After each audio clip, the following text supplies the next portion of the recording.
మాటలు లేవు, మాట్లాడుకోవడాలు లేవు, ముందస్తు చర్చలు అస్సలేలు. జస్ట్ అలా వెళ్ళారు, ఇలా ఎమ్మెల్సీ టికెట్ పట్టేశారు. టోటల్ గా ఒకే రోజులో విజయశాంతి అభ్యర్థితో ఖరారైపోయింది. ఆఖరి నిమిషం వరకు CM, PCC chief Mahesh Kumar సహా తెలంగాణ కాంగ్రెస్ లో ఈ విషయం ఎవ్వరికీ తెలియదు. ఇంతకీ ఏం లాజిక్ చేశారు ఆమె? ఎలాంటి ప్రచారం లేకుండా సైలెంట్ గా ఎటు నుంచి నరక్కొచ్చేశారు. Telangana Congress MLA, quota MLC అభ్యర్థులు ఎంపిక విషయంలో ఏం జరిగిందో రకరకాల చర్చలు జరుగుతూనే ఉన్నాయి. మిగతా వాళ్ళందరి సంగతి ఒక ఎత్తైతే విజయశాంతి విషయంలో మాత్రం ఏం జరిగిందో ఎవరికీ అర్థం కాక జుట్టు పీకుంటున్నారట. ఆమె మొదటి నుంచి రేస్లో లేరు. ఆశావాహుల లిస్టులో ప్రచారం జరగలేదు. కానీ అనూహ్యంగా తెర మీదకొచ్చారు. ఇది ఎలా? ఎవరి కోటాలో ఎవరి ద్వారా విజయశాంతి ఎమ్మెల్సీగా నామినేషన్ వేశారంటూ తెగ ఆరాలు తీసేస్తున్నారు కాంగ్రెస్ నాయకులు. ఇంకాస్త లోతులోకి వెళ్లిన వారికి మాత్రం కొత్త విషయాలు తెలుస్తూ అవునా అని ముక్కున వేలేసుకుంటున్నట్లు తెలుస్తోంది. అసలు ఎమ్మెల్సీ ఎన్నికల కసరత్తు మొదలవగానే హస్తినకు వెళ్లారట విజయశాంతి. నేరుగా పార్టీ జాతీయ అధ్యక్షుడు ఖర్గేని కలిసి మనసులో మాటలు చెప్పినట్లు తెలిసింది. అలాగే వెంటనే రాహుల్ గాంధీ అపాయింట్మెంట్ కూడా దొరికేసిందట. ఇదంతా కేవలం ఒక్క రోజులోనే జరిగిపోయినట్లు చెప్పుకుంటున్నాయి కాంగ్రెస్ వర్గాలు. ఈ విషయం తెలిసిన ఓ సీనియర్ మంత్రి సైతం రాహుల్ గాంధీ అపాయింట్మెంట్ ఏంటి, గంటలో దొరకడం ఏంటి అంటూ నోరెళ్లబెట్టినట్టు చెప్పుకుంటున్నారు.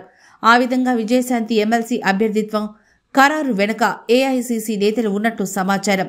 ఆమె పార్టీలో చేరినప్పుడు తెలంగాణ ఇన్ఛార్జిగా ఠాక్రే ఉన్నారు. ఎమ్మెల్సీ ఇస్తామని అప్పట్లోనే ఆయన హామీ ఇచ్చారు. తాను నాడు ఇచ్చిన మాట ప్రకారం ఇప్పుడు విజయశాంతికి ఎమ్మెల్సీ సీట్ ఇవ్వాల్సిందేనంటూ ఠాక్రే ఏఐసీసీ అధ్యక్షుడు ఖర్గే మీద ఒత్తిడి పెంచారు. ఆమెకు రాహుల్ అపాయింట్మెంట్ కూడా ఖర్గే నుంచి ఖరారైందని పార్టీలో ఇన్సైడ్ టాక్.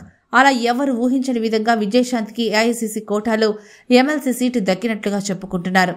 తెలంగాణ కాంగ్రెస్ లో PCC chief Mahesh Kumar Goud CM Revanth Reddy నుంచి అభిప్రాయ సేకరణ సందర్భంగా అసలు విజయశాంతి పేరే ప్రస్తావనలో లేదట.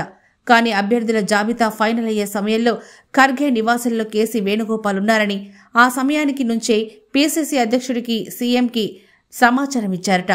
ఇది హైకమాండ్ నిర్ణయమని చెప్పడంతో ఇద్దరు నాయకులు కూడా చేసేదేమీ లేక ఓకే అనేసినట్టు తెలుస్తోంది. అదే అయితే ఇదే సమయంలో ఇంకో చర్చ జరుగుతోంది కాంగ్రెస్ వర్గాల్లో. పార్టీలో చాలా కాలంగా పనిచేస్తున్న వారికి, పాత వారికి ప్రాధాన్యతనిస్తామంటూ పిసిసి చీఫ్ మహేష్ గౌడ్ రాష్ట్ర వ్యవహారాల ఇన్ఛార్జి మీనాక్షి నటరాజన్ చెప్పిన మాటలు నీటి మూటలేనా అన్నది ఇప్పుడు పార్టీలో ఎక్కువ మంది ప్రశ్న. అసంతృప్తులు ఈ విషయాన్ని బహిరంగంగానే అడుగుతున్నారట. ఇక అంతా అయిపోయింది, చేసేదేం లేకపోవడంతో బీసీ కోట, మహిళా కోట అంటూ సర్ది చెప్పుకొని సంతృప్తి పడ్డం తెలంగాణ కాంగ్రెస్ నేతల వంతవుతుందట.